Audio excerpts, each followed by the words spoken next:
Bon, je vous propose qu'on commence. Merci beaucoup d'être là pour partager avec nous une conférence sur l'immobilier tertiaire, acteur de la transition environnementale et sociétale. Alors vous le savez, je ne vais pas vous l'apprendre, le bureau, l'immobilier tertiaire est au centre de toutes les attentions et au cœur de toutes les intentions. Jamais sans doute dans notre histoire tertiaire contemporaine, nos bureaux ont été si chahutés, si questionnés, si challengés par plusieurs moteurs qui sont tout à la fois structurels et conjoncturels.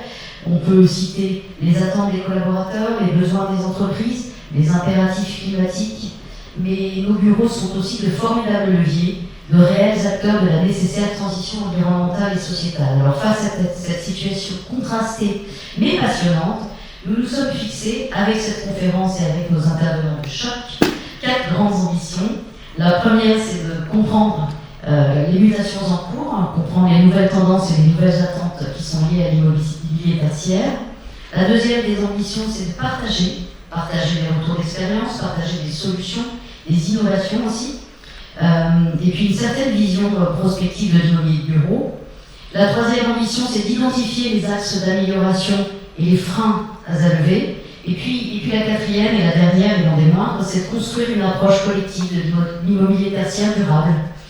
Alors, pour partager avec vous cette ambition, nous avons réuni un plateau d'intervenants que je peux qualifier d'experts et d'expertes, avec lesquels nous avons voulu adopter une approche qui soit à la fois conceptuelle mais aussi très concrète, vous le verrez. Philippe Pelletier.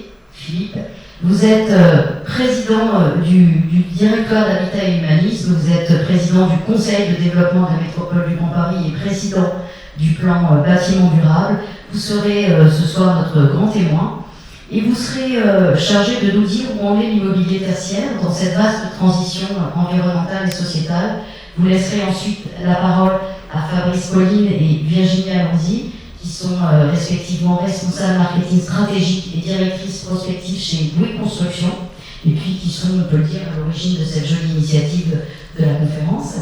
Nous échangerons également avec Catherine Papillon, Catherine qu'on ne présente plus, directrice du développement durable et de la RSE au sein de BNP Paribas Real Estate, qui nous accueille aujourd'hui ici dans son nouveau siège social, cet inspirant Méta 57, fascinant.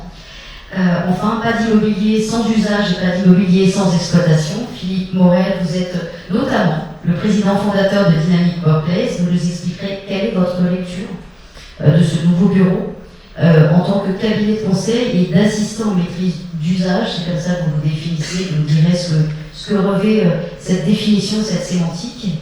Alors avant de nous lancer dans la discussion sur les enjeux puis sur les solutions de l'immobilier tertiaire, je vous propose de laisser le temps de la parole à Philippe Pelletier.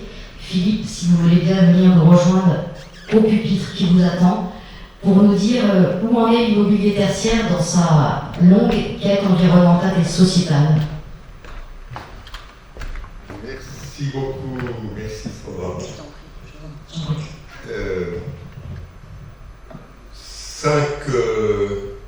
Cinq éléments pour construire une toile de fond avant que j'essaie de répondre aux questions qui sont ici posées. Premier élément, c'est d'une grande banalité, mais ça va marquer durablement la suite. Au moins 2 gros électrochocs que le secteur tertiaire a connu ou connaît. Je veux parler de cette phase extraordinaire pendant laquelle les élèves, les étudiants n'allaient plus dans leurs lieux éducatifs et les salariés ne fréquentaient plus les bureaux. Donc l'impact de la crise sanitaire est un électrochoc profond pour l'ensemble du secteur tertiaire. Et deuxième électrochoc, celui très actuel du coût de l'énergie et de cette difficulté de prévoir quel sera l'avenir de ce sujet. Donc premier élément, comme Sandra le disait en introduction, un secteur profondément bouleversé. Deuxième élément de la toile de fond, un secteur extraordinairement diversifié.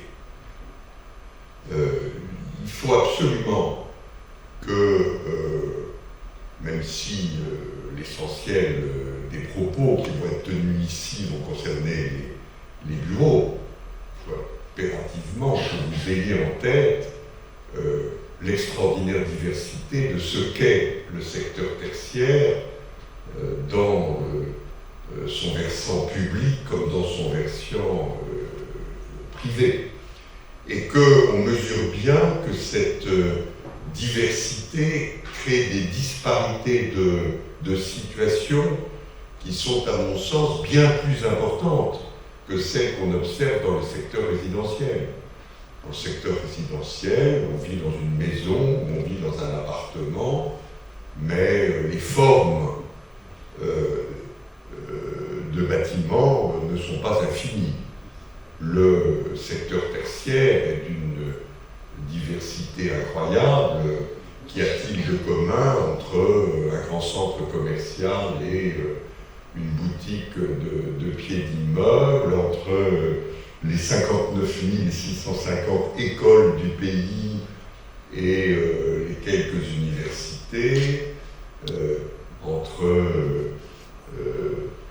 des cités administratives à rapprocher d'autres éléments du parc tertiaire. Bref, quand on raisonne tertiaire, il faut avoir en tête cette disparité profonde, et je n'ai pas évoqué les cathédrales, les musées, les établissements d'intérêt architectural et patrimonial qui parsèment le territoire et font partie de ce parc tertiaire.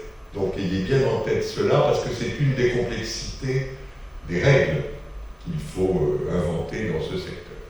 Troisième élément de la toile de fond, peut-être qu'en l'évoquant, je vais vous surprendre, mais le mot acteur qui est dans le titre de cette réunion, cette table ronde, le mot acteur est un mot particulièrement bienvenu parce que on est dans un environnement dans lequel la culture administrative du tertiaire est extraordinairement pauvre.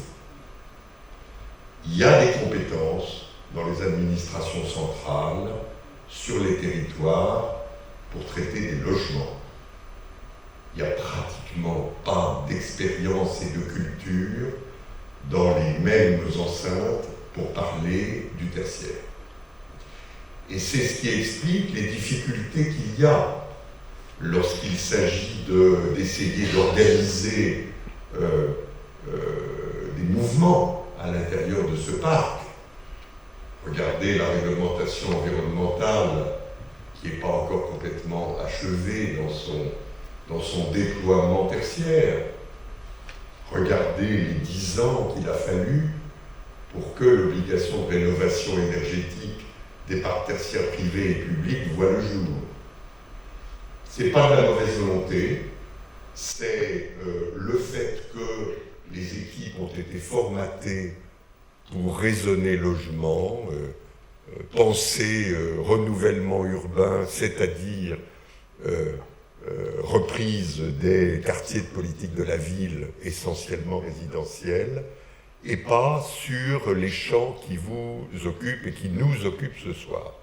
Et il faut en tirer un enseignement qui a été déjà largement à l'œuvre, puisque la puissance publique reconnaît qu'elle n'a pas une vraie maîtrise de ce sujet. Il est nécessaire que vous soyez acteurs des évolutions de ce secteur, et vous l'avez été pour écrire ce qu'on appelle dans notre jargon le décret tertiaire.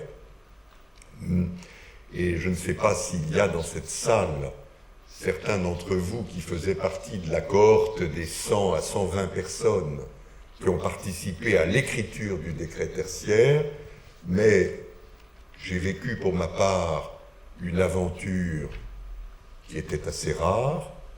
Nous étions dans une salle de ce type-là, 120 personnes à peu près, projetés à l'écran les paragraphes du futur décret, et comme on le fait dans ce qui m'était plus familier, c'est-à-dire des closings, pour arriver à nouer une opération, on révisait ensemble avec l'administration le texte qui était projeté. Ça veut dire qu'un tel qui représentait tel secteur disait non, cette nuance-là ne me va pas, et on changeait le texte. En d'autres termes, cette co-construction du texte a traduit le fait qu'il est nécessaire, et on en tirera des conséquences dans un instant, que vous soyez des acteurs de ce secteur. Quatrième observation, l'arrivée, alors pour le moment pas brutale, mais l'arrivée en force d'un nouveau paramètre que l'on n'a pas connu depuis le Grenelle de l'environnement. Le Grenelle de l'environnement raisonnait économie d'énergie. Tout ce qu'on a construit depuis participait de l'économie d'énergie. Le décret tertiaire ne parle que d'économie d'énergie. Et voilà qu'arrive un paramètre autrement plus important, qui était caché derrière l'économie d'énergie, puisqu'on sait que économiser l'énergie contribue à réduire nos émissions de gaz à effet de serre, mais voilà le carbone qui entre dans la danse.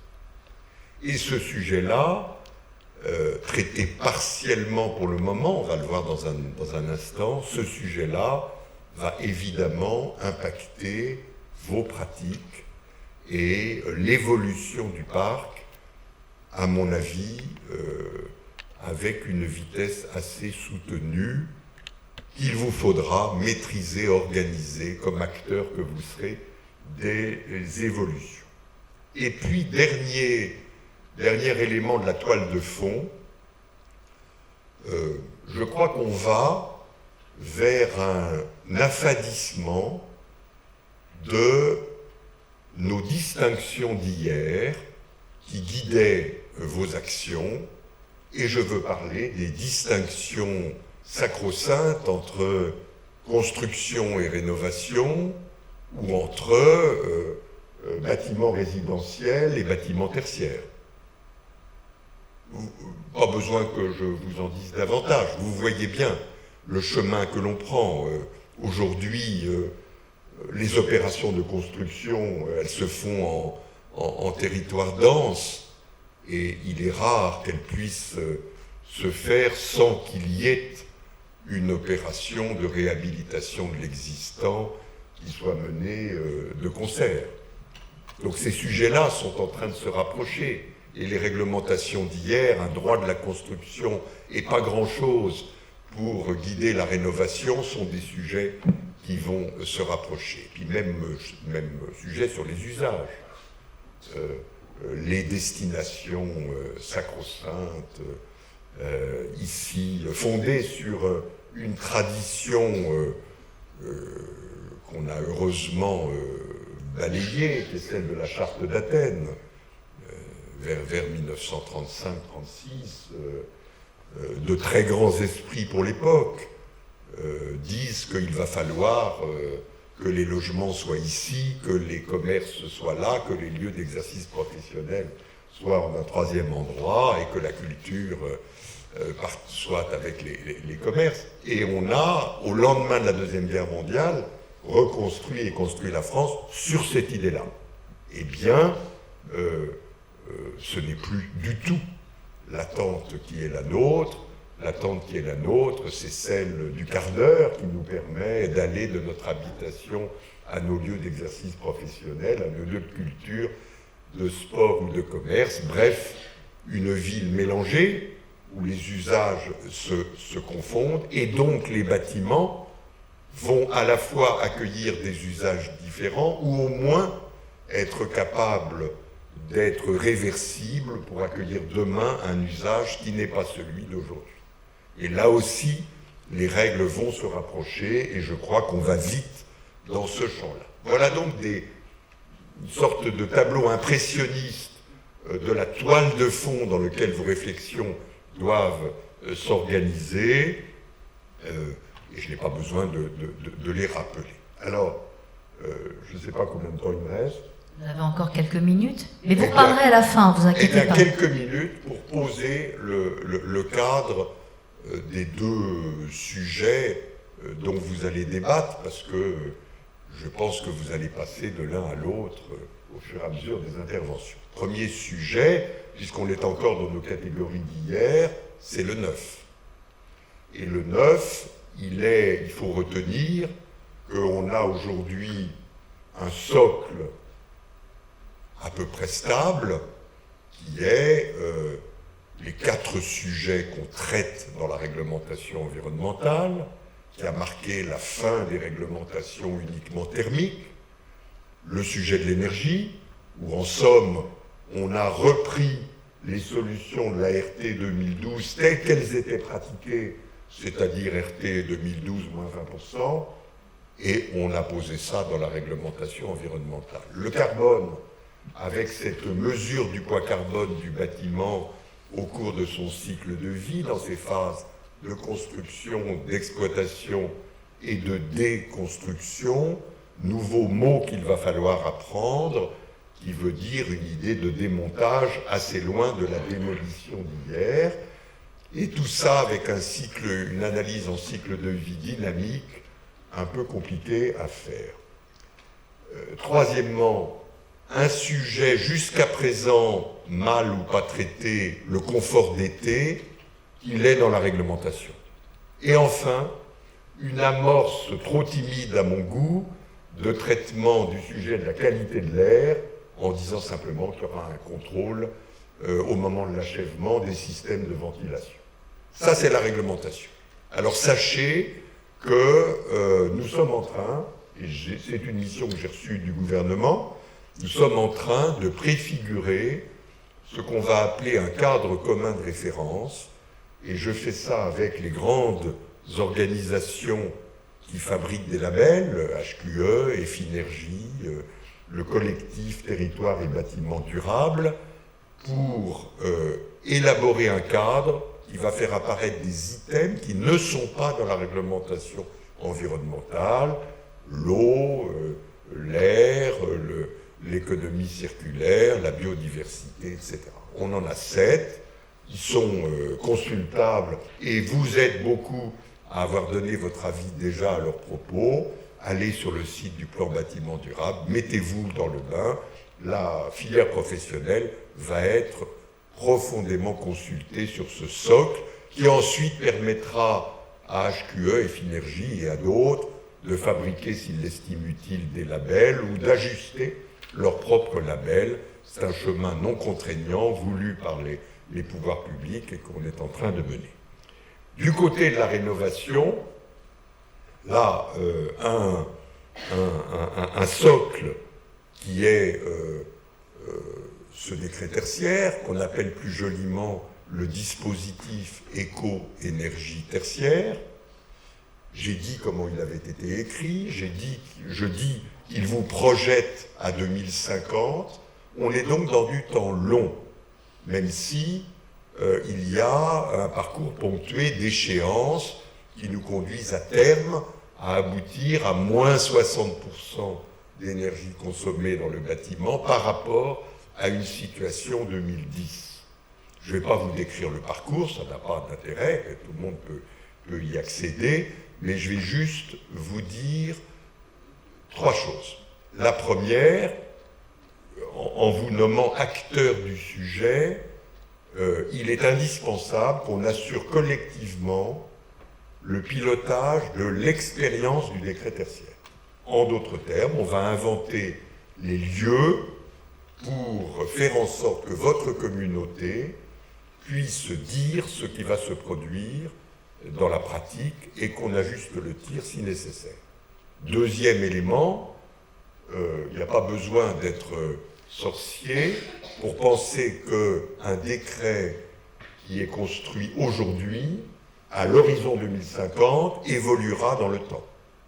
Et donc il y aura, je ne sais pas quand, mais il ne faut pas imaginer qu'on est sur quelque chose d'absolument rigide. Il y aura des évolutions dans la durée au fur et à mesure que le parc se saisira du sujet. Puis la troisième évolution sur laquelle je n'ai aucune prophétie à faire, si ce n'est mon intuition que les choses devraient avancer parce que vous le souhaiterez, c'est la prise en compte de la dimension carbone dans cette action de rénovation énergétique où pour le moment elle est absente.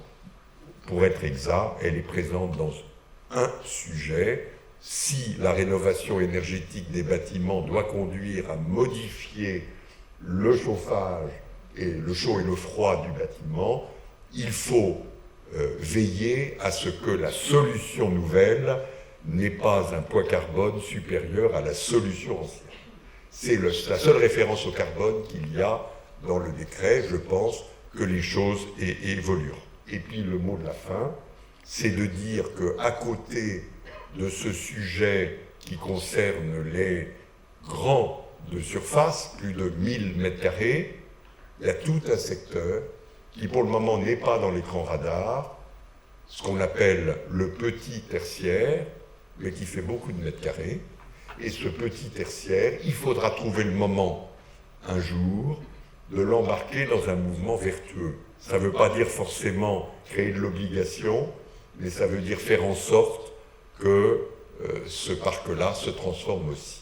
Voilà donc ce qui est à l'œuvre. Vous voyez qu'on est en plein mouvement et je veux que vous reteniez une fois encore que vous devez être acteurs de ce mouvement et que vos organisations ont toute leur place dans le suivi des évolutions parce que, encore une fois, les pouvoirs publics sont demandeurs de cela. Merci Philippe. Merci pour ce tableau. Moi je l'ai trouvé assez réaliste, hein. Pas impressionniste mais réaliste.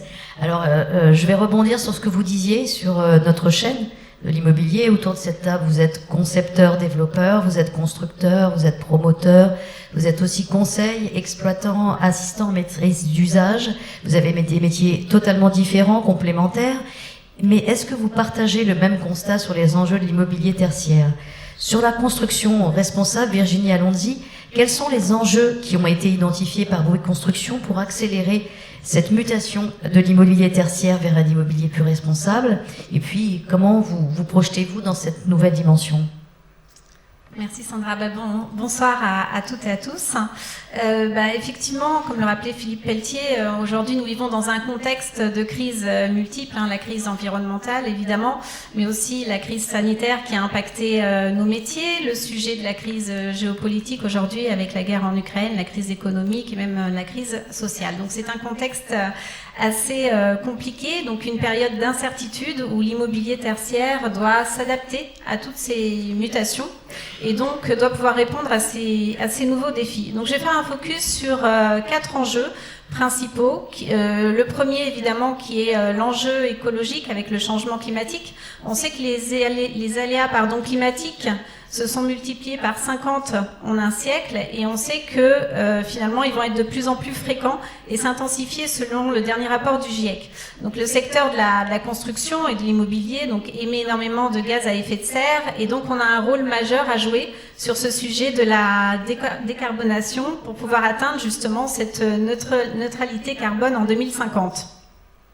On met l'accent aujourd'hui sur l'atténuation, mais on doit aussi mettre le poids du corps sur tous les sujets d'adaptation.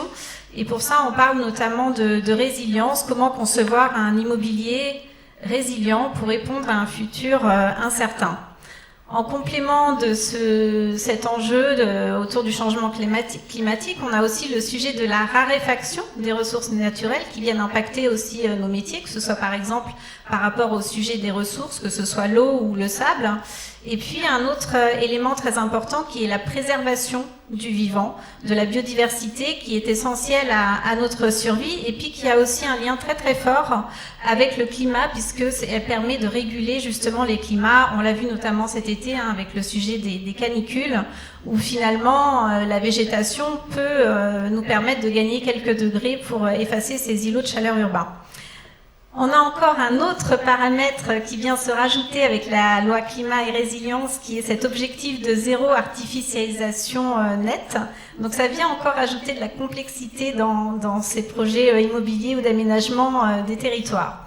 Donc malgré ce contexte un peu compliqué, il y a plusieurs leviers, et c'est ce qu'on va partager avec vous ce soir. Donc déjà peut-être les premiers leviers pour répondre à cette urgence écologique. Philippe Pelletier l'a évoqué, c'est finalement déjà de transformer l'existant avant de construire davantage. Donc c'est vraiment le sujet de refaire la ville sur la ville, du recyclage urbain. On peut passer tout à fait de bâtiments d'un usage à plusieurs usages. Je prends juste l'exemple de Morlan Mixité Capitale, qui était un bureau, une cité administrative, où aujourd'hui, avec ce nouveau projet immobilier, on arrive à 11 usages, parce qu'en dehors des bureaux, il y a aussi des logements, il y a un hôtel, il y a des commerces, une auberge de jeunesse. Donc voilà. Et en plus, ça crée de l'impact au niveau du quartier, de l'impact positif, puisque ça génère une vie de quartier. Ensuite, en dehors de ce sujet de rénovation, transformation, on a aussi tout le sujet d'hybrider et d'intensifier les usages. Il faut savoir que le taux d'utilisation finalement des bureaux avant la crise sanitaire était en moyenne de 30 à 45%. Donc on voit bien que finalement on a toute une marge devant nous pour pouvoir utiliser davantage, intensifier les usages. Pour ça on va s'appuyer sur la chronotopie, donc sur des notions de temporalité au niveau des lieux, où on va alterner différents profils d'utilisateurs et d'usages au sein d'un même espace. En fait, concrètement, ce que ça veut dire, je ne vais pas avoir le temps de le détailler, mais ça sera abordé tout à l'heure, notamment par Fabrice, par Philippe aussi, je crois. Mais 1 mètre carré, finalement, peut être utilisé pour 2 ou 3 usages différents en fonction de l'heure de la journée ou du jour de la semaine auquel il est utilisé. On a un exemple avec Garage à Lille qui l'illustre bien. Ensuite, autre levier, c'est quand on doit construire, on peut construire autrement. Donc là, on va pouvoir utiliser des matériaux biosourcés ou géosourcés. On peut utiliser la construction bois, le chanvre, la paille. On va aussi utiliser du béton à faible intensité carbone, ou utiliser d'autres solutions comme la construction hors site ou encore l'industrialisation qui vont permettre de réduire notre empreinte environnementale.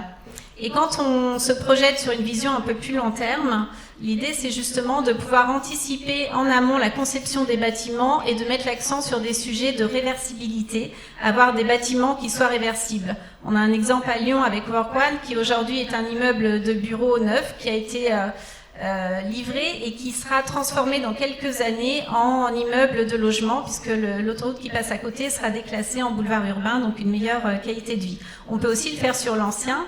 Je peux prendre juste l'exemple de l'ancien siège d'Airbus à Suresnes, qui est en train d'être transformé en résidence étudiante, puisqu'il y a Schema Business School qui vient de s'installer juste à côté.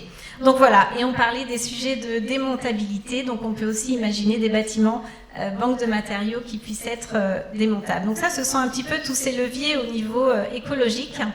Pour aller plus vite, parce que ça va être beaucoup plus illustré avec les exemples tout à l'heure, sur les enjeux sociétaux, donc là, pour le coup, effectivement, on a une évolution des usages, des modes de vie, donc des nouvelles attentes, notamment avec l'accélération du télétravail, qui a été que la crise sanitaire finalement a accéléré.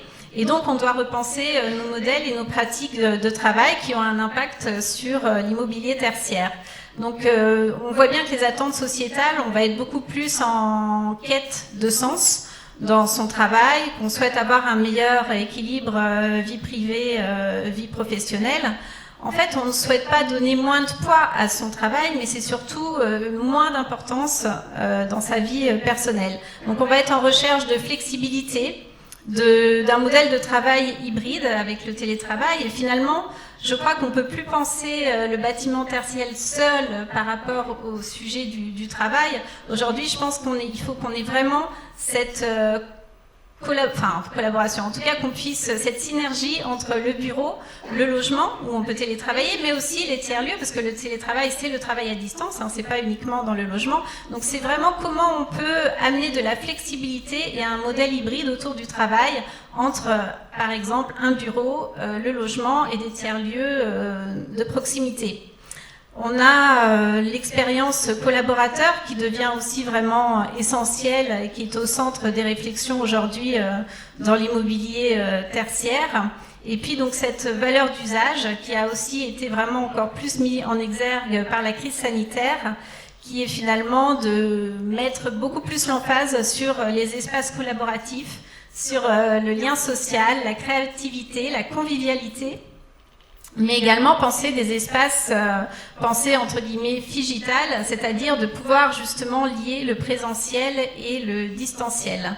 Donc toutes ces dimensions en fait font qu'aujourd'hui le lieu de travail, le bureau, devient aussi un élément d'attractivité pour les futurs talents. Ça c'est un point important et aussi donc une sorte de marque employeur sur lequel les organisations vont vraiment devoir prendre, je pense, la mesure. Voilà, donc on peut aussi parler, on en a un petit peu parlé avec le côté bien-être et santé, mais tout ce qui est qualité de vie au travail, bien-être, santé, le sujet de la biophilie, de la reconnexion avec la nature est aussi un point très important. J'entendais ce matin à la radio qu'aujourd'hui c'était la journée de la santé mentale.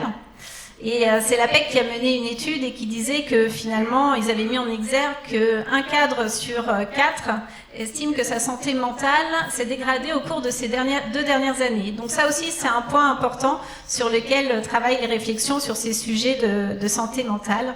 Et un dernier point qui est aussi l'ouverture sur la ville, et puis Catherine en parlera très bien avec l'exemple de Métal 57, c'est que le bureau doit davantage s'ouvrir sur la ville, sur son écosystème.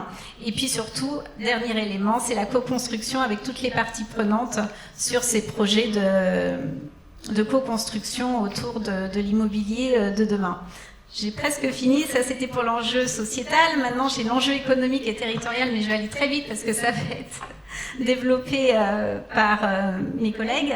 En fait, sur l'enjeu économique, il faut savoir que l'immobilier finalement est le 2e poste des dépenses après les ressources humaines pour une entreprise. Donc c'est vraiment un centre de coût. Et aujourd'hui, il y a des réflexions, il y a des solutions pour qu'on utilise un petit peu toutes les facettes du bâtiment, que ce soit au niveau produire de l'énergie.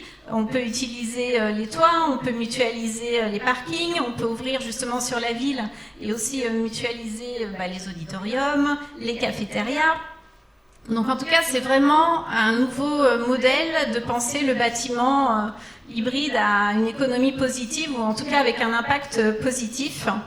Et puis en termes d'enjeux territoriaux, donc là ce sont aussi des dynamiques territoriales qui se mettent en place. On a mené une étude notamment avec l'Obsoco auprès de 4000 Français, où on a vu que plus d'un Français sur 2 aspirait à vivre ailleurs. En général, ce sont surtout les Français qui vivent dans les métropoles, en tout cas en urbain dense.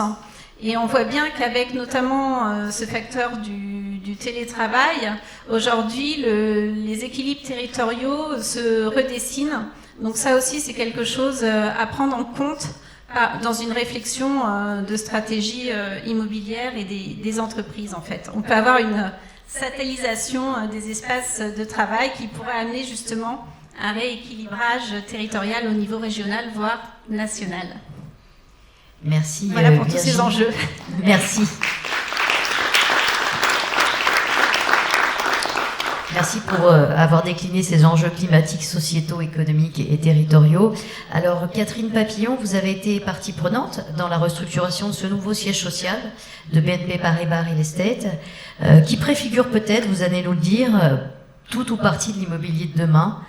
Quels étaient les grands enjeux de cet immeuble dans un contexte d'accélération de la transition environnementale et sociétale des bureaux ? Peut-être, Sandra, si tu me permets, parce qu'on se tutoie dans la vraie vie, oui, on va pas faire sembler de se vous voyez ce soir.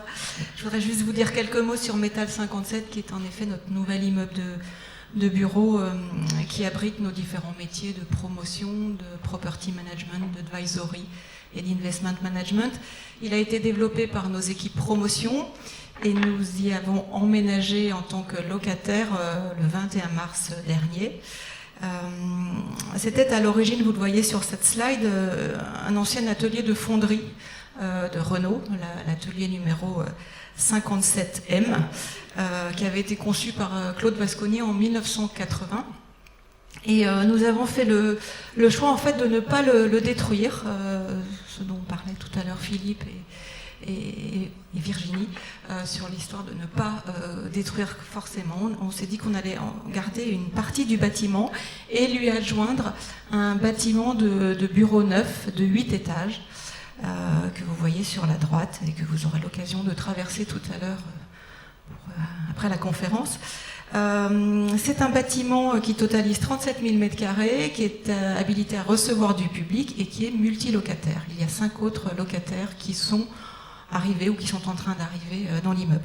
Alors, pour répondre à ta question, Sandra, en fait, Métal 57 illustre à la fois nos engagements et notre ambition, qui est partagée avec l'ensemble de nos métiers, d'impulser la transition vers un immobilier durable, c'est-à-dire qu'il soit bas carbone, résilient, inclusif et source de bien-être. Alors nous avons, avec l'équipe RSE, été associés dès la conception du bâtiment aux équipes promotion, équipes d'architectes, équipes property management et environnement de travail de BNP Paribas Real Estate, pour essayer de pousser le curseur le plus loin possible sur 8 thématiques, 8 enjeux du développement durable qui sont intégrés dans notre politique RSE. Et c'est eu pardon, oui, je ne sais pas passer les slides et parler en même temps. Hop, voilà. C'est presque une histoire de barbecue inversée. Donc voilà, les 8 thématiques, vous les voyez s'afficher. Préservation et développement de la biodiversité, engagement en faveur de mobilité durable, tout ce qui est recherche de meilleures performances environnementales, mais également gestion des déchets. Qu'est-ce que j'oublie, inclusion sociale, art et économie circulaire, fort important également. Alors tout ce travail en fait collaboratif nous a permis de faire ce qu'est Métal 57 aujourd'hui, à savoir un lieu de travail et un lieu de vie qui répond aux enjeux de cette vie durable, puisque nous avons 5000 m² d'espace partagé, qui sont la rue que vous avez peut-être vue en arrivant, qu'on appelle la rue intérieure, qui propose en fait 7 espaces de restauration différents, 7 auditoriums, mais également un business center. Tous ces équipements sont partagés aujourd'hui avec les autres locataires, mais également avec des sociétés externes, puisque tout ça est loué à d'autres entreprises. Et à terme, ce que l'on a prévu de faire à partir de 2023, c'est de ouvrir les restaurants et le fitness, enfin la salle de sport, à la fois à d'autres entreprises, mais également aux habitants de Boulogne. Alors, ce bâtiment, en fait, c'est à la fois, ce que je viens de vous le dire, un bâtiment ouvert sur la ville.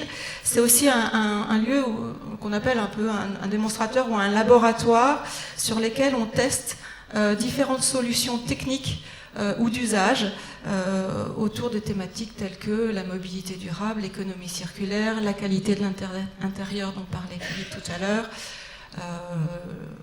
la biodiversité, etc. C'est également un bâtiment qui répond, selon nous, aux nouvelles normes et aux nouveaux modes de travail, puisqu'on a un peu inversé les ratios et on a 80% d'espace collaboratif et 20% d'espace bureau flex office, mais plus traditionnel. Tout cela, comme tu le disais Virginie, ce qui favorise les échanges, le travail en équipe avec des différentes typologies de salles de réunion, de mini-auditorium, etc. Et des équipements qui développent en fait le bien-être, dont on parlait également, à savoir un work café à chaque étage du bâtiment pour que les collaborateurs puissent à la fois prendre un café mais tout en échangeant, en travaillant également s'ils le souhaitent, et puis des services classiques de conciergerie, salle de sport, un hub de mobilité, une agence bancaire, et je crois que j'ai pas oublié grand chose, et puis un rooftop dont je parlerai plus tard. Oui, ça c'est essentiel quand même, hein, le rooftop. Comment ? C'est essentiel le rooftop. C'est un des éléments essentiels, il y a beaucoup d'éléments essentiels. Le rooftop, en fait, auquel tous les collaborateurs ont accès, et je vous expliquerai un petit peu plus en détail. Bon, tout ça pour dire qu'en fait, Métal 57, ça illustre un petit peu notre vision de l'immeuble de bureau, qui plus qu'un lieu de travail, en fait, doit être un lieu de vie, un lieu de destination, qui doit donner envie de revenir au bureau pour y travailler en équipe ou tout seul, mais également pour sociabiliser, enfin avoir des relations. Bah, nous, on ne travaille pas ici, mais en tout cas, on veut bien revenir. Quand vous voulez, il y a des espaces pour vous accueillir. J'avais compris.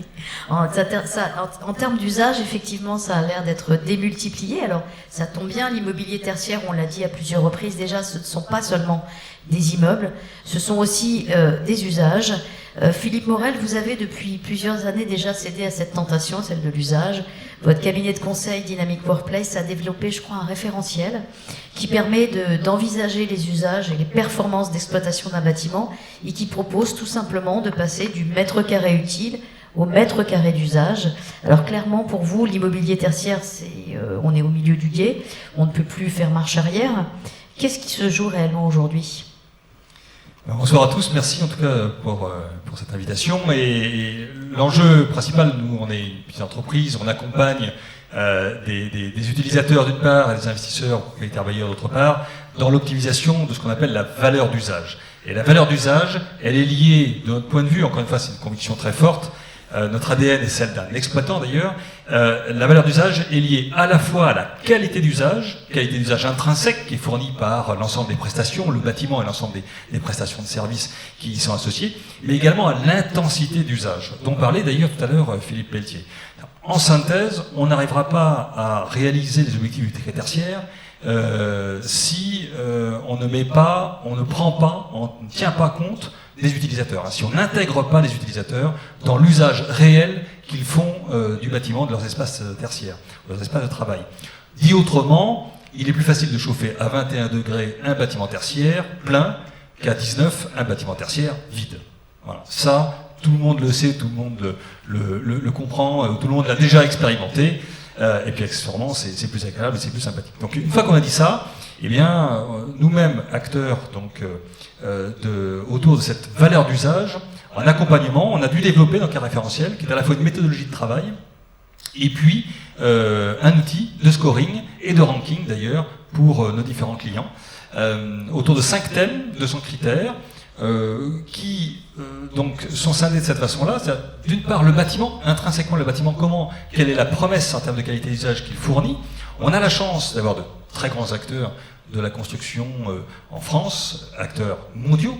On a une qualité intrinsèque des bâtiments qui est excellente, et souvent nous avons, de notre point de vue, encore une fois, des utilisateurs qui méconnaissent la qualité ou le potentiel de qualité d'usage de leur propre bâtiment.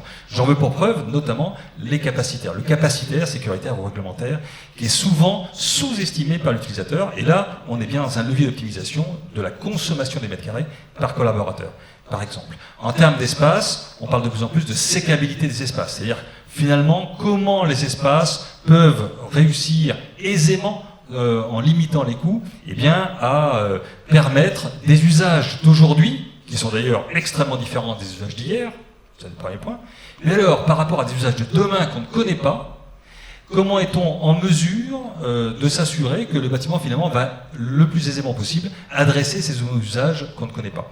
Donc là, on a aussi développé avec nos clients une palette de critères. Le digital, alors le digital, on en parle beaucoup. Bon, bien sûr que maintenant, ça tombe sous le sens d'avoir des bâtiments qui sont doublement fibrés, qui ont des Wi-Fi très haut débit, qui ont souvent d'ailleurs un GSM indoor pour pouvoir permettre aux différents équipements et aux collaboratrices d'ailleurs, de communiquer à l'intérieur du bâtiment avec leur téléphone portable. Mais on voit bien aussi que pour intensifier l'usage, il faut qu'on ait de la data d'usage. Pour collecter de la data d'usage avec des équipements techniques dans les bâtiments tertiaires qui massivement ne se parlent pas entre eux, c'est impossible. Vous avez d'un côté la GTB, vous avez de l'autre côté de l'IoT, vous avez pléthore de systèmes, donc il faut, de notre point de vue, encore une fois, contribuer à l'installation de ce qu'on appelle une architecture digitale qui vient agréger l'ensemble des data d'usage et qui vient donc les stocker, les historiser, les stocker, les sécuriser et ensuite les redonner à l'exploitant, dont on parlera juste après. Le serviciel, voilà, on est dans des lieux de vie, on est dans des lieux de collaboration, 80% des lieux de collaboration, c'est l'antithèse des bureaux qu'on connaissait il y a encore une dizaine d'années. Quelle rapidité d'évolution, c'est absolument incroyable. Ça ne se fait pas sans service. Aujourd'hui, le lieu de travail est devenu un lieu de vie.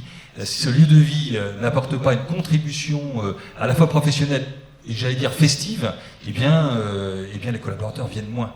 Et encore une fois, le levier principal de la valeur d'usage, c'est le taux d'occupation du bâtiment.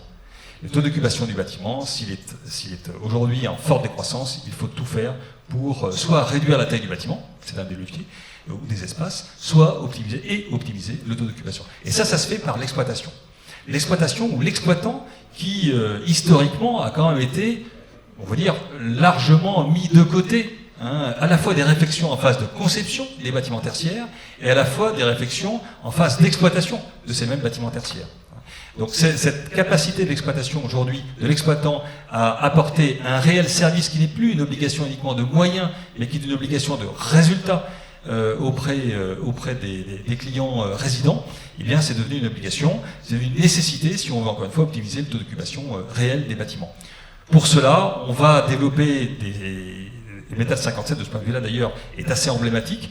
On va jusqu'à développer pour des clients utilisateurs ce qu'on appelle une société d'exploitation. Une société d'exploitation, c'est finalement dans les bâtiments qui sont aujourd'hui massivement multi-occupants, eh bien, un utilisateur principal devient l'unique preneur à bail du bâtiment, crée une société d'exploitation qui est l'unique preneur à bail, qui englobe la totalité des prestations de services, donc à la fois des prestations de back-office, qui assure, qui garantit l'ensemble de la qualité de la prestation réellement donnée aux collaborateurs, l'ensemble des prestations de front office, tout ce qui est restauration, de façon générale, et puis également qui vient assurer auprès des entités, et là on a ici un bâtiment qui est multi-occupant, et bien auprès des entités une forme d'immobilier packagé. Et là on est dans une relation contractuelle tout à fait différente. Il n'y a plus de baux de sous-location, mais des contrats de prestation de services qui disent, voilà, moi je suis une entité, je viens avec mes 100, 200, 500 collaborateurs, et je vais consommer un lieu qui est pour partie privatif, mes espaces, et puis un espace ou un ensemble d'espaces pour partie commun avec des prestations. Mais tout ça, ça m'amène à une facturation mensuelle, trimestrielle, qui est une facturation de l'immobilier packagé. Donc l'exploitation aujourd'hui, c'est la clé de notre point de vue. On est centimier. J'aime bien ce terme-là parce que nous, on s'occupe de la valeur d'usage de chacun des mètres carrés. Eh bien, il faut réintégrer l'ensemble des parties prenantes et notamment l'ensemble des équipes d'exploitation, en phase de conception et en phase de réalisation ou d'exploitation au quotidien des bâtiments. Merci Philippe. Je crois qu'on a fait dans cette deuxième partie. Merci. On a fait le tour des enjeux de la mutation de l'immobilier tertiaire. Ces enjeux sont assez clairs et s'imposent à nous. Ce sont des enjeux de survie, mais aussi de croissance pour toute une filière qui doit apprendre à construire autrement, mais aussi à exploiter autrement. Ce sont des enjeux de développement d'une classe d'actifs qui doit retrouver son attractivité et son rang dans l'univers du travail. Je vous propose, pour cette dernière partie, la dernière partie de nos échanges, de vous plonger dans les solutions que vous, ici et là, acteurs de l'immobilier, vous proposez pour que le bureau soit véritablement cet acteur et ce moteur de la transition environnementale et sociétale. Alors, en matière de construction, Fabrice Pauline, dans ce volet solutions, on est impatient de vous entendre sur votre vision constructeur. Comment Bouygues Construction aborde-t-il l'immobilier tertiaire à l'aune des nouveaux modes constructifs, par exemple, de l'émergence de matériaux biosourcés, de l'analyse de cycle de vie d'un immeuble, ou de l'économie circulaire et tant de choses encore? Bien, bonjour à toutes et bonjour à tous. Alors déjà, pour revenir un peu sur tout ce qui a été dit, effectivement, on tend vers un bureau hybride à impact positif. On a déjà beaucoup parlé avec Philippe et Virginie et avec Catherine de tout ce qui est sujet d'intensification, d'hybridation, d'ouverture au voisinage, etc. L'optimisation par le numérique. Par contre, on a moins abordé la dimension de la mesure d'impact sur l'ensemble de son cycle de vie, qui va faire en sorte que le bâtiment, dès sa conception, peut être envisagé comme soit une banque de matériaux réutilisables, soit vers une transformation qui était un peu évoquée avec le projet de Workone tout à l'heure, avec la réversibilité du bâtiment et le changement complet d'usage qui permettra de prolonger son existence, voire tout simplement en envisageant son évolutivité, des extensions ou des transformations qui permettront de l'utiliser différemment, en intégrant aussi dans les modes constructifs une sobriété beaucoup plus importante, une compacité. On parle beaucoup chez nous de construire compact pour limiter la matière et donc limiter l'empreinte carbone des projets bâtimentaires. et bien évidemment la préservation du vivant et de l'écosystème d'une façon générale, qui va passer à la fois par le bien-être des collaborateurs, parce qu'on fait partie de l'écosystème quand on occupe des bureaux, mais aussi par l'écosystème, le vivant au sens large, avec tout ce qui est intégration de la biodiversité et biophilie à l'intérieur des bureaux pour intégrer le vivant et faire en sorte que par l'intégration de ce vivant, les collaborateurs, les occupants des espaces soient beaucoup plus à l'aise. Alors là, c'est un tableau assez rapide. J'aime bien choquer un petit peu en disant que finalement, un des aspects qui va permettre d'aborder la transition environnementale et sociétale pour les bureaux, c'est aussi de passer par l'industrialisation. Quand on parle de sujets un peu écologiques, l'industrialisation, ça fait toujours, c'est un peu gros mot, mais en même temps, le monde du bâtiment est très très peu industrialisé. On a eu quelques expériences, notamment avec Catera aux États-Unis, qui n'ont pas forcément été de brillants succès, même s'il y avait des départs très prometteurs. Les causes de l'échec ne sont pas forcément liées au projet lui-même, mais plutôt à la façon dont la croissance a été gérée. Par contre, nous, on essaye au niveau de Bouygues Construction d'envisager ça vraiment sous la forme d'un process complet qui va intégrer notamment la notion d'un configurateur qui va embarquer toute la chaîne logistique. À partir du moment où on va industrialiser des briques, des éléments modulaires qui seront préparés hors site, en fait, en appuyant sur un bouton, une fois que les options ont été figées, on aura tous les plans d'exécution, la nomenclature des matériaux, la possibilité de savoir où les chutes de telle ou telle dimension pourront être utilisées ou pas, ce qui nous permettra d'être extrêmement réactifs, beaucoup plus rapides dans la production et bien évidemment, comme je l'ai expliqué, d'être beaucoup plus efficaces dans la façon de gérer les matériaux, ce qui permettra ensuite de mettre en place des chantiers un peu comme celui-ci, le panorama pour Delca, du côté de Lille, où non seulement on a utilisé énormément de matériaux biosourcés, donc des structures 100% bois, des murs, des planchers, des poutres en lamellé collé, mais aussi on a mis en place un système de digitalisation du plan d'avancement, où chaque pièce qui ont été mises en place hors site ont permis la traçabilité et aussi d'identifier exactement quels étaient les modes de montage, les kits de montage nécessaires à leur assemblage, etc., etc.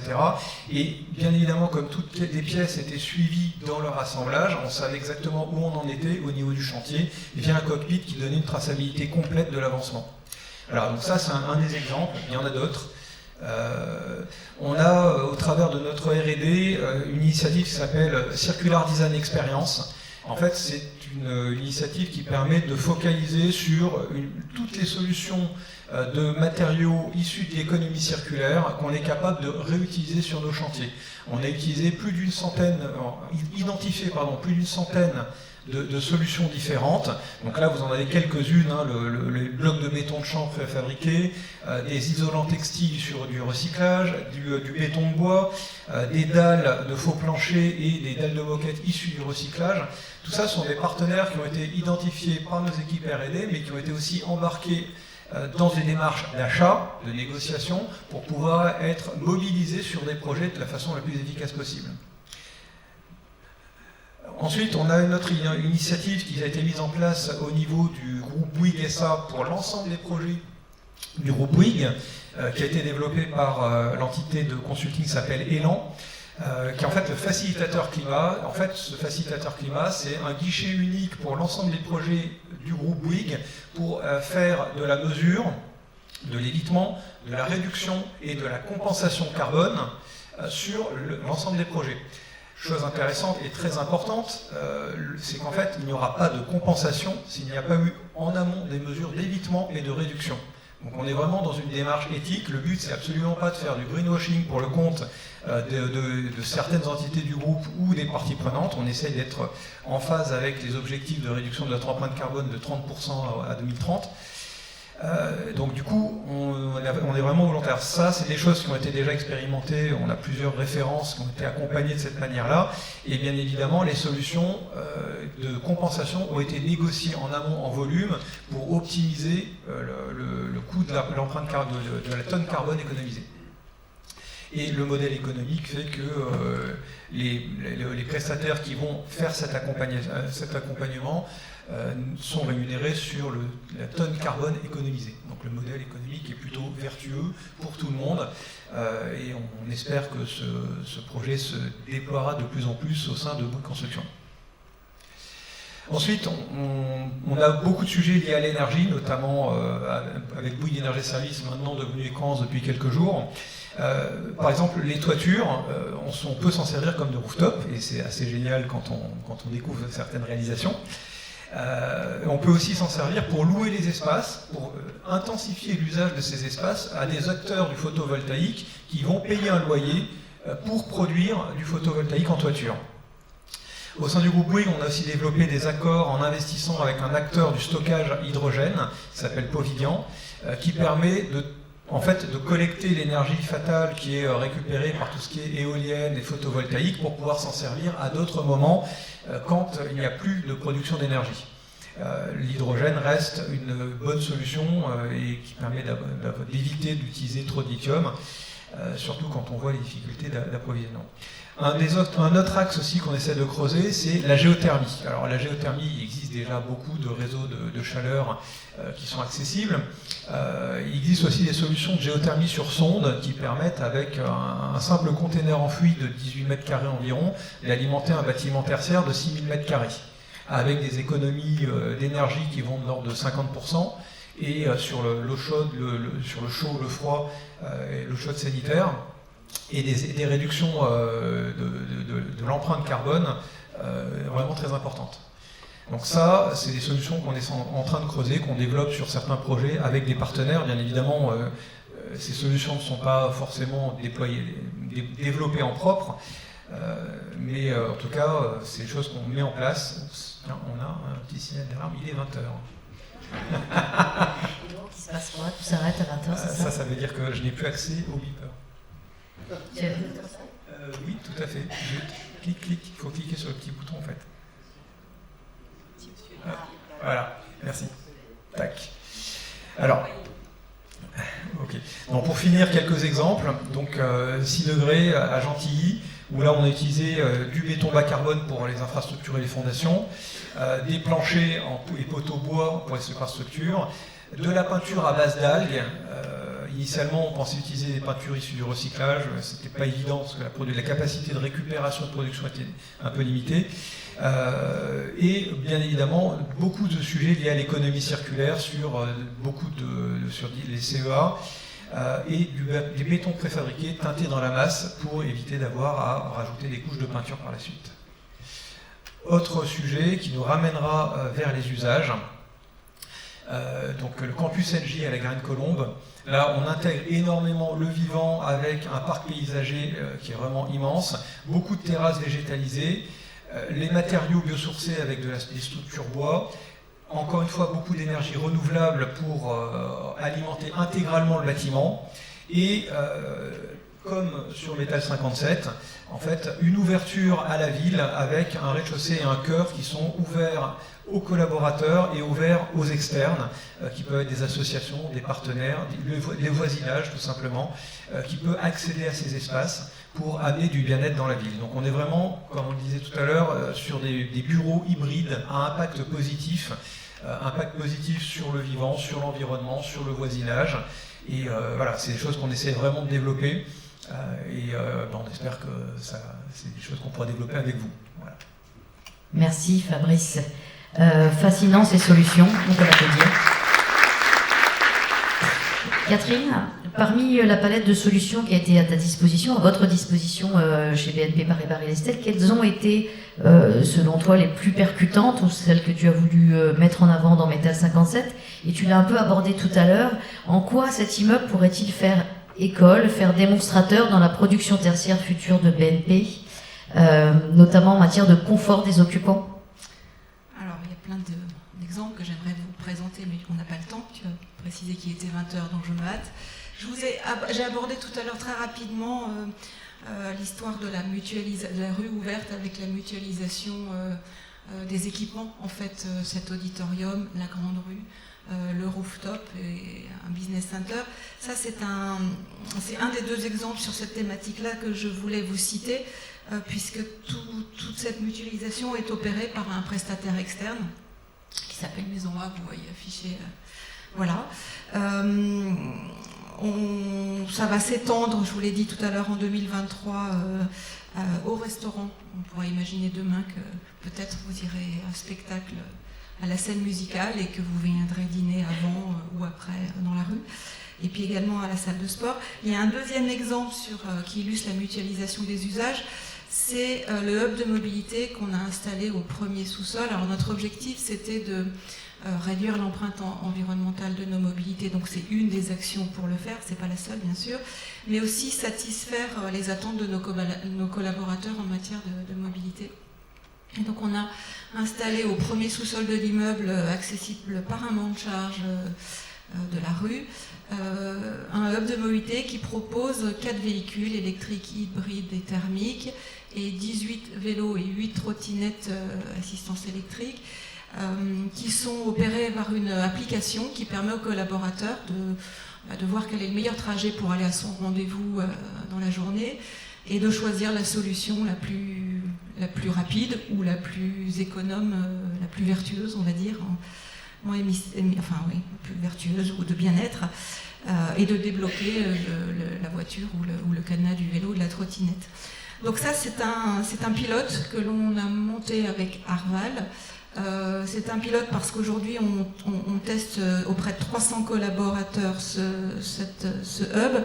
L'idée est de voir comment ces solutions de mobilité sont acceptées, prises en main par les collaborateurs, comment ça fonctionne, pour essayer de formater quelque chose qui convient donc à nos collaborateurs, à nos équipes, et si ça nous convient, ça veut dire qu'on sera capable de dire à nos clients qu'on l'a fait et qu'on peut le faire dans les immeubles qu'on va concevoir ou gérer pour eux. Ça, c'était le deuxième exemple. Puis j'ai un troisième exemple qui, lui, illustre... oui, merci, le hub. Voilà, le hub, excusez-moi. J'ai vraiment pas le... Je suis perdue dans mes pensées. Le troisième exemple, c'est notre rooftop, en fait, qui illustre à la fois nos engagements en matière de biodiversité, mais également en matière de... Enfin, tout ce qui est bien-être des occupants, pour reboucler sur ta question, Sandra, et également l'inclusion sociale. Alors, ce rooftop... On a pour objectif d'en faire un démonstrateur, à la fois pour nos métiers, mais également pour nos clients, de la manière dont on installe, gère et anime des espaces comme ça de nature dans des bâtiments et en milieu urbain. Donc c'est un lieu qui est propice au vivant, puisqu'il a été conçu avec des écologues pour continuer, faire des continuités écologiques avec l'environnement du bâtiment. Qui fait 3500 m², sur lesquels vous avez au centre une zone refuge, et puis tout autour des potagers pleine terre ou verticaux, et un verger. Le tout est géré de manière écologique, puisque l'arrosage se fait grâce à la récupération des eaux de pluie qui est stockée au 4e sous-sol du bâtiment. Il n'y a aucun apport d'intrants dans la gestion. C'est également un lieu pour nos collaborateurs de bien-être et de détente, nos collaborateurs et les locataires, tout le monde y a accès. Donc on peut y aller faire une réunion si on souhaite, ou y travailler, puisqu'il y a même des prises pour se connecter. Mais il y a également des ateliers où on propose aux collaborateurs de venir avec les jardiniers qui entretiennent les espaces, récolter ou planter, tout en leur expliquant que telle plante, c'est tel légume, et que c'est quelque chose qu'on voit dans son assiette préparée généralement, mais qu'on n'a jamais vu pousser. Je suis très surprise de voir des collaborateurs qui découvrent ce qu'est un artichaut qui pousse. Et ça existe, oui. Donc voilà, lieu de pédagogie. Pour nos collaborateurs, les occupants de l'immeuble, mais au-delà, on disait qu'on est un immeuble ouvert sur la ville, donc on a prévu de faire des visites avec les écoles et les maisons de retraite de Boulogne, qui viendront découvrir ce que sont les légumes, comment ça pousse, voire faire des ateliers avec nous.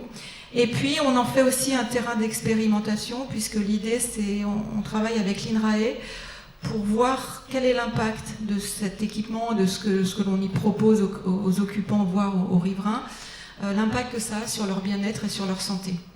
Donc voilà, on va lancer cette étude qui va démarrer dans les prochaines semaines, qui va durer 1 an. Et on va mesurer cet impact. Et je terminerai par l'aspect social, puisque social, on a voulu aussi l'intégrer, et nous avons parmi les équipes de jardiniers 4 jardiniers qui sont issus d'un ESAT du 13e arrondissement de Paris, qui forment les travailleurs handicapés, au métier du jardinage. Donc voilà, 4 postes de jardinier, mais en fait il y en a beaucoup plus qui tournent parce que le responsable veut donner la possibilité au plus grand nombre de venir travailler ici. Et puis deuxième chose, on a fixé comme objectif que tous les légumes et fruits produits puissent être distribués aux collaborateurs au moment des récoltes et ils repartent avec leur petit sac. Mais tout le reste, parce qu'il y a quand même 3500 mètres, enfin oui, plus de 1000 mètres carrés de plantation, que ça puisse être donné à des associations de Boulogne en faveur de gens qui n'ont pas forcément les moyens de bien se nourrir régulièrement. Voilà, 3 exemples, mais j'en aurais d'autres sur l'économie circulaire, mais je vois Sandra qui me regarde. Il est temps de Sans insistance aucune. Hein. Non, sans insistance aucune, voilà, je ne vais pas me faire gronder. Formidable ferme BNP Paribas Real Estate. Philippe, quelles sont les solutions que tes clients, qu'ils soient utilisateurs ou propriétaires bailleurs, plébiscitent aujourd'hui? Va vous surprendre effectivement avec tout ce qu'on a tenté de partager avec vous ce soir. Il y a une première étape qu'on réalise aujourd'hui auprès de 100% de nos clients, c'est l'audit de qualité d'usage. C'est quoi? C'est savoir où on en est finalement dans l'immobilier, dans le site qui est occupé, voir un site en projet, finalement de quoi a-t-on réellement besoin quand on est utilisateur. Et donc cet audit de qualité d'usage permet déjà de poser la base, de faire des constats, de voir à la fois la qualité intrinsèque des espaces, des bâtiments, d'une part, et puis la réalité de l'expression de besoin des utilisateurs. Parce que, on le dit souvent, la solution viendra forcément, entre autres, des utilisateurs, et eux-mêmes sont souvent dans une situation assez aléatoire, hein, évidemment, dans la compréhension de leurs propres besoins. Donc, premier sujet, un audit de qualité d'usage. Deuxième sujet, la data d'usage. Là, c'est énorme, c'est qu'on a, aujourd'hui, on le disait tout à l'heure, la plupart des bâtiments qui sont moyennement communicants, on va dire ça comme ça. C'est-à-dire que la data d'usage est soit parcellisée, soit pratiquement inexistante. Or, sans data d'usage, on est aveugle. Si on est aveugle, on ne peut pas intensifier l'usage, optimiser la qualité d'usage à l'intérieur du bâtiment. Donc la data d'usage devient un enjeu essentiel. Et derrière la qualité d'usage, la gouvernance de la qualité d'usage. Deuxième sujet. Et troisième sujet, rien ne se fera, de notre point de vue encore, sans la capacité à réembarquer des équipes d'exploitation au sens large du terme. Les équipes d'exploitation, c'est pas uniquement la maintenance technique, les équipes d'entretien, le facility management d'une façon générale, mais c'est, vous le voyez ici d'ailleurs, l'ensemble également des acteurs du service, qui fournissent une prestation de service auprès des collaborateurs et des clients. Et donc, cette logique d'exploitation des bâtiments tertiaires, elle est récente, elle est même globalement tout à fait nouvelle, et en tout cas, elle est sous un prisme extrêmement puissant, avec une exigence qu'il est vrai, on ne connaissait pas jusqu'à peu de temps dans les bâtiments tertiaires. Donc là, on a vraiment 3 sujets à relever, extrêmement positifs, qui sont devant nous. Merci Philippe. Alors, on arrive au terme de cette conférence. On a parlé conception, on a parlé construction, on a parlé usage. Pour terminer, j'aimerais proposer à Philippe Pelletier et à Virginie Alonzi de clore cette conférence avec une question à laquelle vous répondrez rapidement. Quelles seront, pour chacun d'entre vous, les prochaines étapes d'un immobilier tertiaire, acteur de la transition environnementale et écologique? C'est quoi le next step?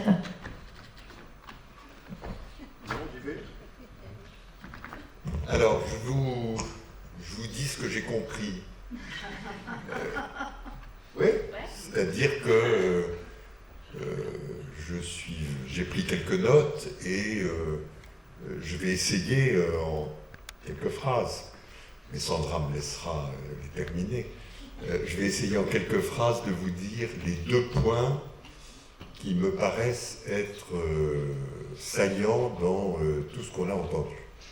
Le premier point, sans qu'on s'en rende compte, on est en train tous de basculer de la stratégie de l'offre qui a fondé toutes les opérations de production d'immeubles au siècle dernier, la reconstruction, la construction, on pouvait fabriquer des trucs stéréotypés qui allaient très bien aux entreprises.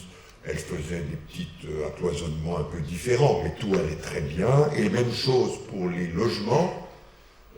On fabriquait de quoi loger une famille avec 2 enfants. Et tout le monde était très content. eh bien, on est en train de basculer dans une stratégie de la demande. Et Philippe Morel l'a labouré plusieurs fois.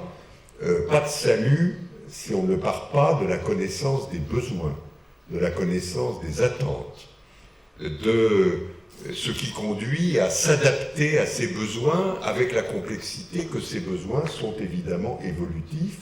On connaît ceux d'aujourd'hui, qu'on peut deviner ceux de demain et qu'on peine à trouver quels seront ceux d'après-demain.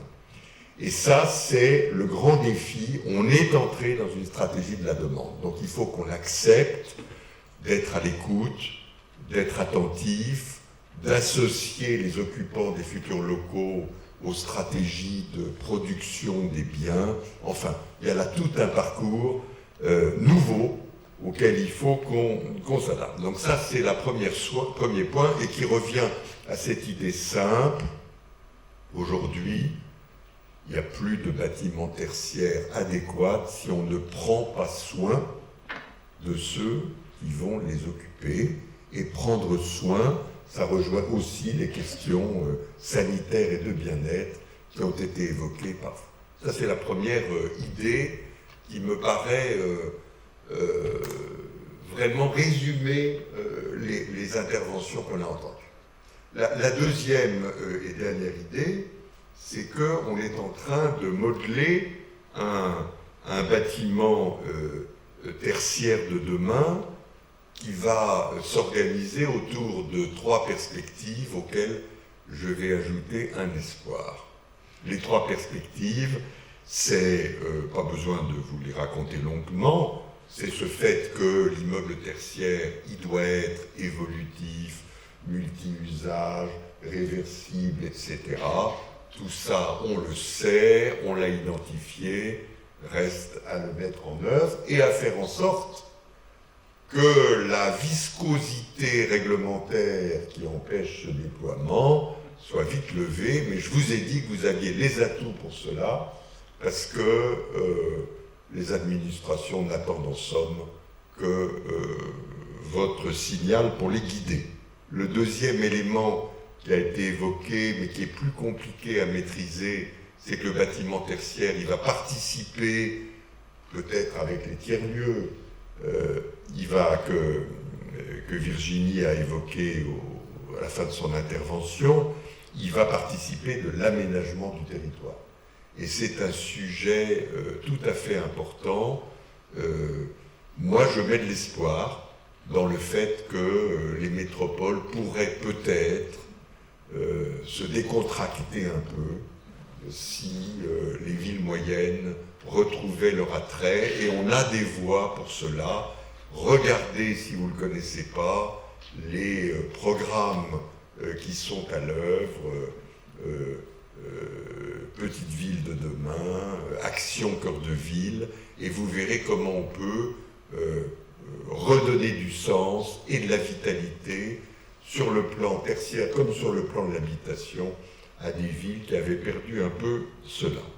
Et la troisième idée, qui a été présente dans pas mal de vos interventions, Catherine l'a illustré pour ce qui concerne cet immeuble, c'est que l'immeuble tertiaire n'est plus simplement un centre de coût, il faut qu'il devienne un centre de profit, même si les profits qu'on fait par la production agricole de cet immeuble sont offerts, ça reste une valeur qui a été conçue.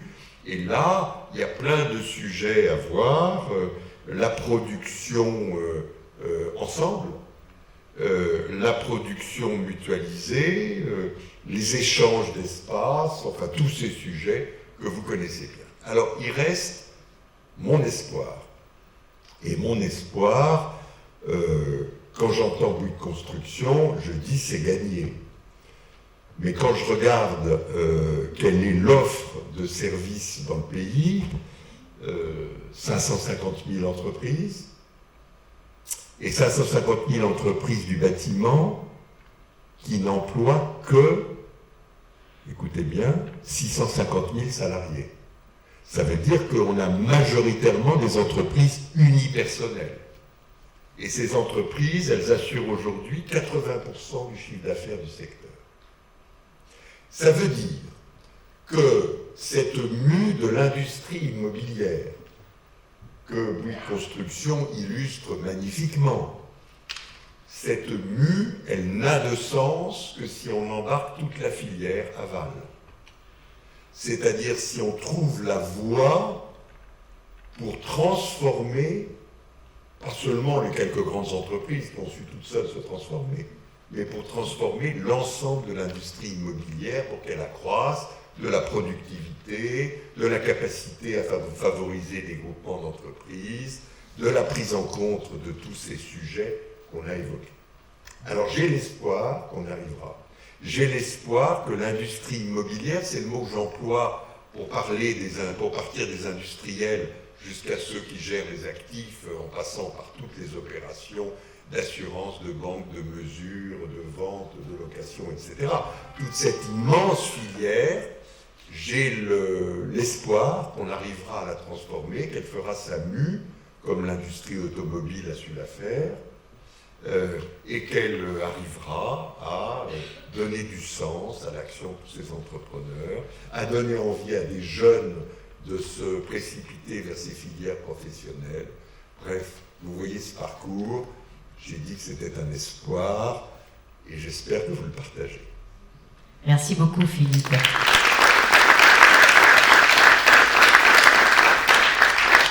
Virginie, c'est donc vous qui avez le mot de la fin.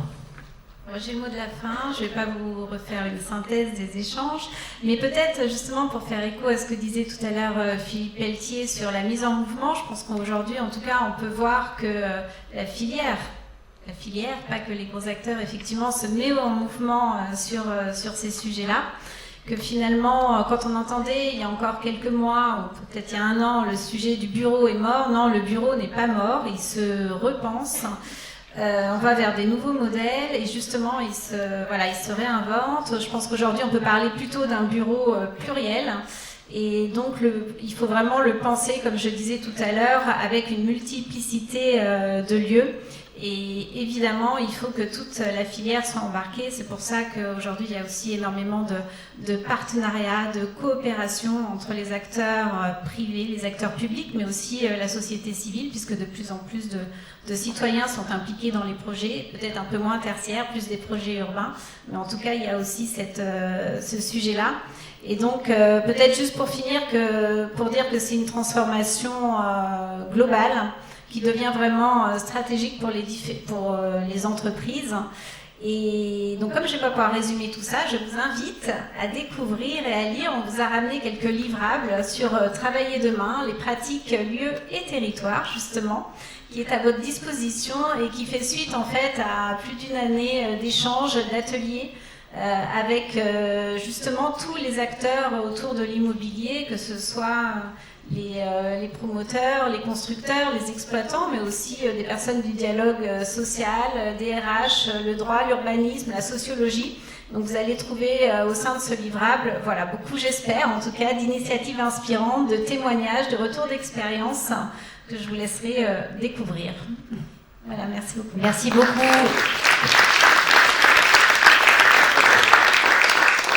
Comme on a un tout petit peu de retard, je vous propose, si vous avez des questions, de les poser à nos intervenants et à nos experts lors du cocktail.